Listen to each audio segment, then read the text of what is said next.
So, good evening guys. So, natakaroon mag-demonstrate sa atong project 1.5 which is temperature sensor with LCD display. So, mani siyang LCD 16x2 temperature sensor Arduino breadboard mini o breadboard small. So, nasa tayo sa resistor.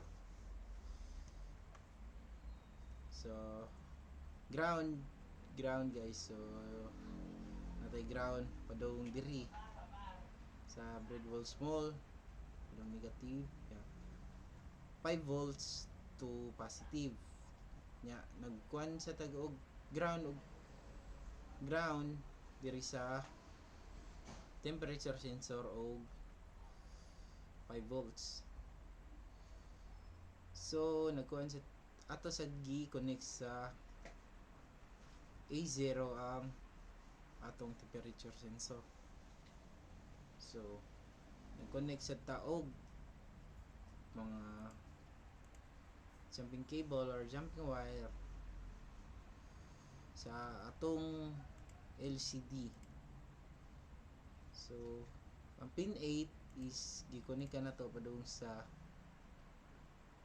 diri sa DB7. Yeah, pin 9 is diri sa DB6. Yeah, pin 10 diri sa DB5. Pin 11 diri sa DB4 nya. Pin 12 diri sa enable. Yeah, pin 13 diri sa register select.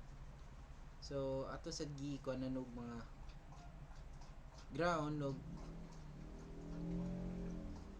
ang atong LCD which is power, connect na to sa positive, ground connect na to sa negative, contrast, grid and right, LED cathode. So, mo ni ang atong code. Kaya siya. So, ato ni start og simulate. Mo ni siya ang magawas mo. Display niya ang temperature diri sa LCD.